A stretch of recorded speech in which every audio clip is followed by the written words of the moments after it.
I think like probably some of you guys who are watching this video right now, I didn't get to watch the game last night live as it was happening.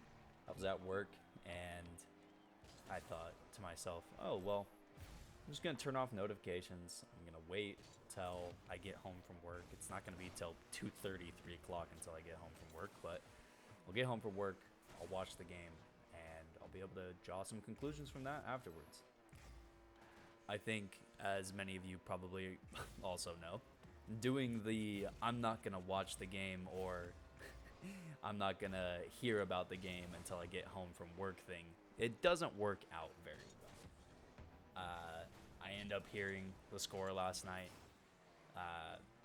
Boston 120, Golden State 108. Feel bad for really one of my friends because he put a bet that the Golden State Warriors were going to win 120 to 108. And it's just funny because that's the exact score, but he got the team wrong.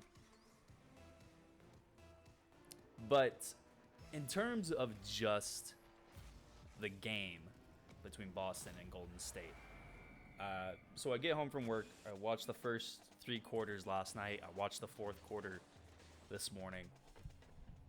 And listen, through the 3rd quarter, I think I asked myself maybe 4, 5, 6, 7 times, Golden State really loses this game?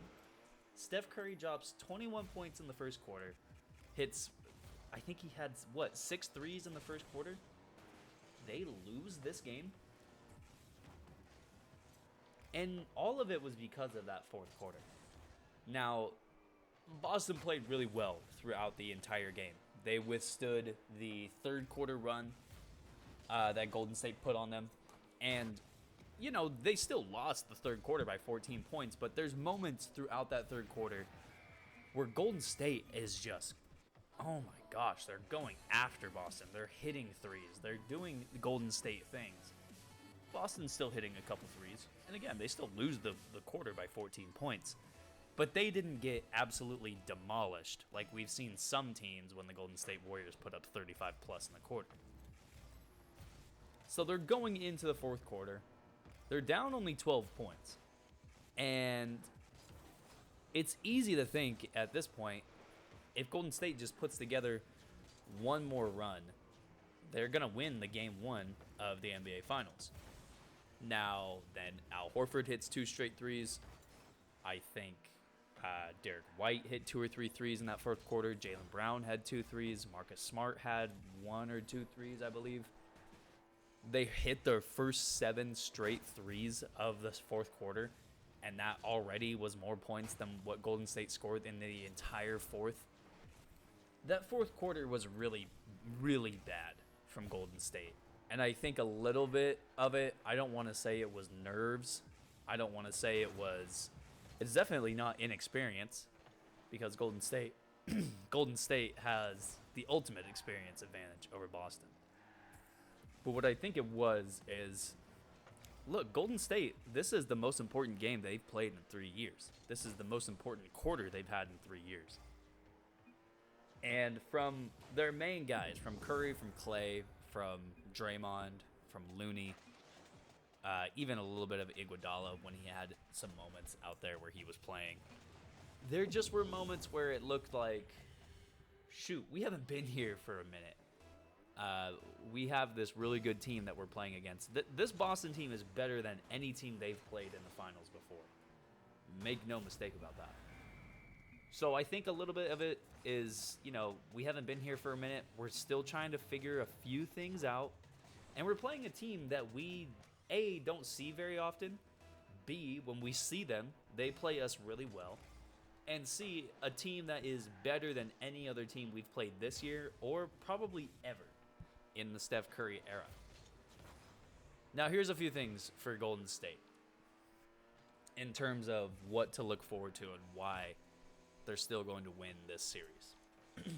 A, I don't think Boston can count on Jason Tatum to score 12 points a game in this series and still win.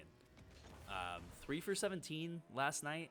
He did have the 13 assists, but 3 for 17, like that's a terrible shooting performance. I don't know if they're going to be able to say, we can count on getting, I mean, they got 47 points between Derek White and Al Horford last night.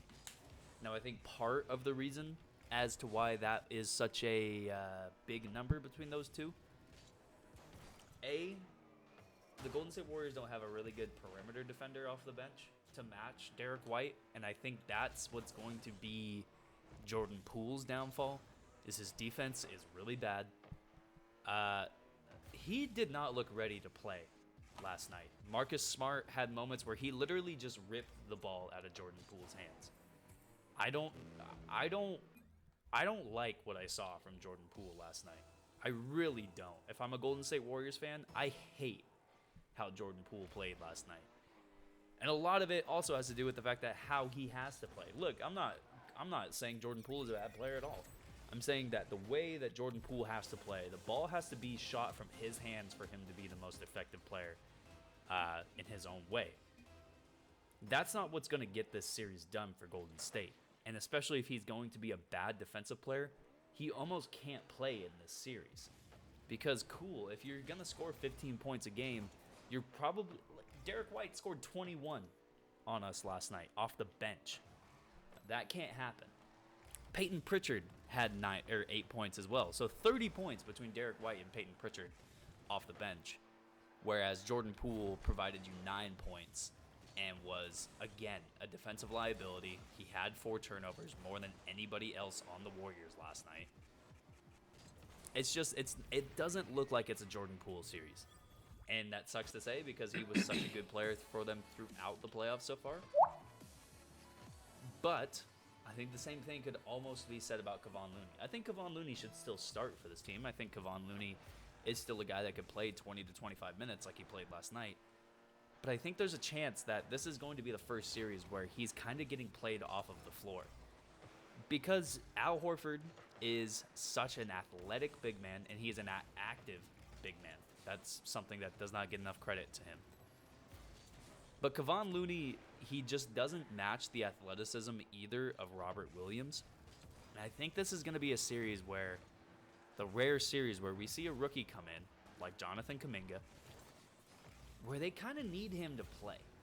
Not just because of the athleticism, but because he has an activity level that I think exceeds what Kevon Looney can bring you. And again, this is not a Kevon Looney hate moment, because I think Kevon Looney has been probably the third or fourth most important guy for the Golden State Warriors in their playoff run this year.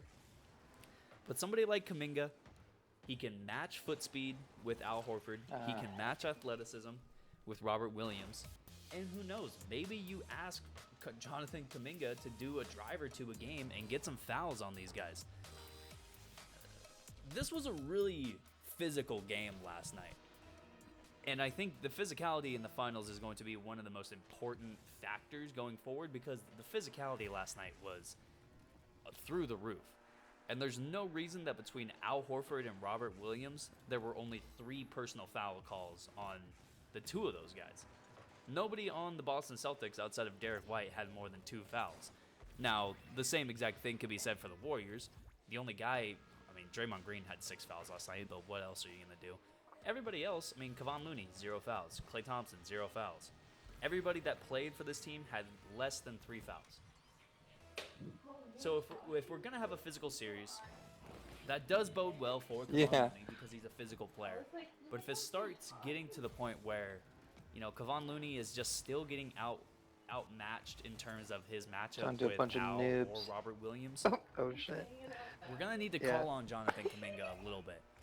At least for a 10 to 15 minute game.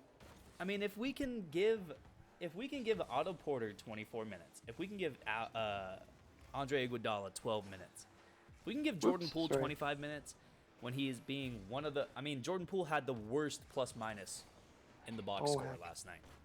And I think he was the worst player on the floor last night for the Warriors. I think a few of those minutes do deserve to go to Jonathan Kuminga. Going forward for the Warriors, look, they're still going to win this series.